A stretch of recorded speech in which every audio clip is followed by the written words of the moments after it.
Salut à tous, une journée de plus au paradis, on se retrouve pour le Ulefone Armor X.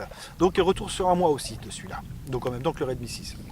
Alors pour info, je tourne maintenant avec le Sharp Aquos S3 Mini, je me régale, et le Xiaomi Mi Max 3. Bon, je me régale, mais il me faut une grosse pochette, et c'est un peu compliqué.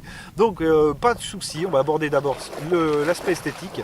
Alors l'aspect esthétique, je l'ai baladé comme ça, hein, moi dans les sacs, dans mes poches, bon je l'ai pas non plus trop malmené. Parce que bon, ça sert à rien de vouloir vous le mettre dans le freezer là comme ils font tous, aucun intérêt. Parce que personne vit dans un freezer. Hein, bon, enfin, je connais personne en tout cas. Enfin bref, peut-être ça existe, je sais pas. Bon alors, l'aspect écran, j'ai vraiment rien à dire. Au contraire, je trouve ça chouette. On a un traitement de surface, j'ai pas une rayure. Pas une rayure. Je vous le montrerai en gros plan. Mais j'ai pas une rayure. Donc ça, parfait. Ulefone, bien. Donc c'était mon premier Ulefone. J'ai eu le Ulefone Armor 5. Je vous mettrai le lien vidéo si vous voulez le voir, qui est très bon aussi, et même plus puissant, tout ce que vous voulez, mais un peu plus cher effectivement. Non, bien, on a un téléphone étanche, j'ai fait prendre plein de bains. Pour l'étanchéité, donc pour ceux qui ne me suivent pas, qui découvrent la chaîne là actuellement, donc pour l'étanchéité, surtout filmer sous l'eau, en fait, vous avez la possibilité de le faire avec Open Camera, donc une application qui est gratuite. Vous le téléchargez, vous mettez un blocage d'écran et vous pourrez filmer enfin sous l'eau avec celui-là. Parce que sinon, de base, c'est pas possible. Vous le mettez dans l'eau, ça s'éteint. Donc ça, c'est fait, c'est dit. Niveau photo, bon, ça reste un peu cheapos.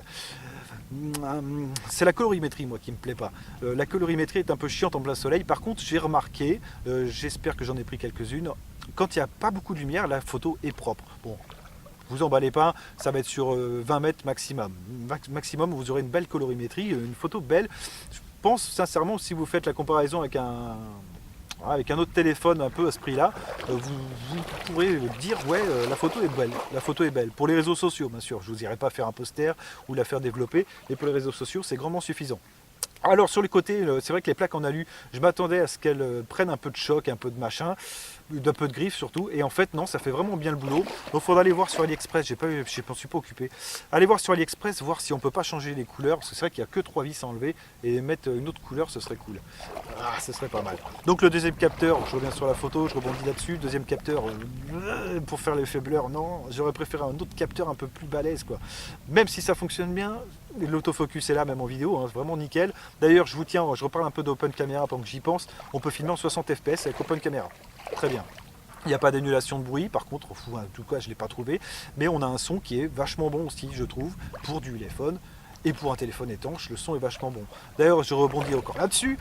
Pendant un petit sample que je partage sur Instagram, donc ça, je vous invite à voir si vous voulez voir d'autres petits trucs. J'ai utilisé le téléphone en sortie d'eau, parce que j'avais reçu un appel.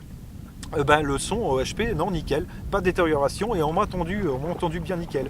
Donc rien à dire là-dessus non plus. Le QI Charge, je l'ai beaucoup rechargé avec le QI Charge parce que c'est vraiment le truc que je préfère. Je rentre chez moi, boum, je le mettais sur ma borne et non, vraiment bien. Ça recharge pas super vite, ça chauffe un peu, mais il n'y a pas de souci. Il m'a fait mes charges comme je voulais, donc nickel chrome. Le NFC, comme je vous dis, c'est pas un truc que j'utilise beaucoup, mais il est capable d'avoir du NFC, donc c'est cool. Paiement sans contact, vraiment.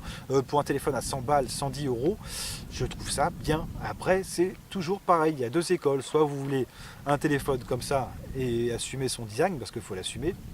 Bon, moi, ça me pose pas de problème, j'ai pas de priori là-dessus, donc c'est cool. Et avoir un téléphone étanche, solide, etc.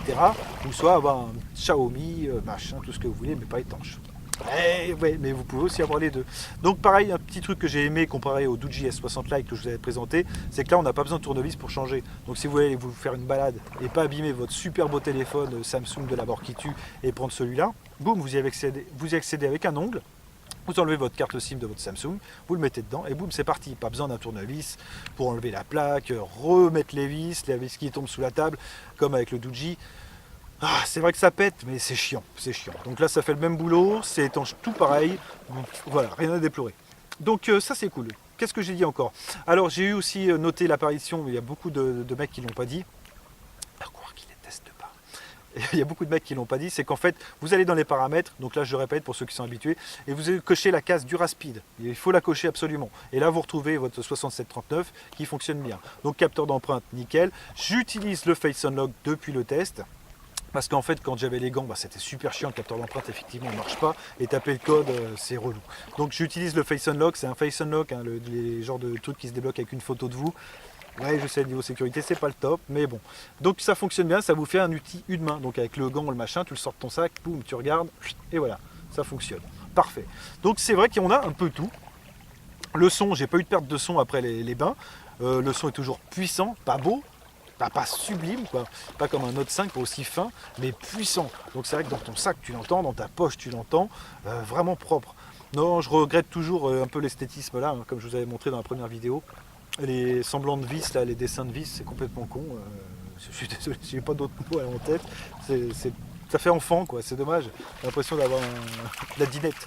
Donc pas cool. Le petit bouton PTT aussi, j'aurais préféré peut-être un bouton pour la photo, un peu plus ici, et pas ici. Le bouton PTT pour servir de talkie-walkie. Non, pas d'intérêt pour moi. J'aurais préféré un bouton photo pour pouvoir filmer sous l'eau, prendre des photos sous l'eau. Ça m'aurait plu, comme le Doogee S60 Lite.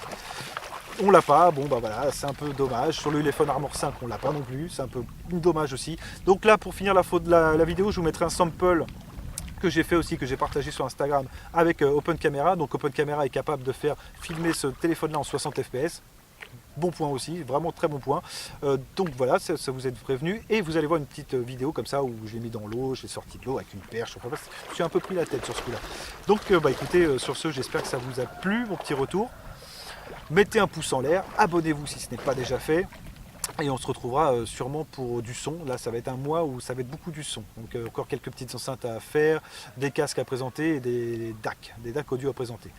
Voilà, il y aura le Nokia aussi qui va arriver. Donc peu importe, j'espère que cette petite vidéo vous a plu. Je vous laisse apprécier la vidéo. Bon, la vidéo est juste un test, hein. C'est juste un test pour voir l'immersion. Et quelques photos que j'ai prises. Donc c'est pas un super photophone, mais dans la verte ça le fait.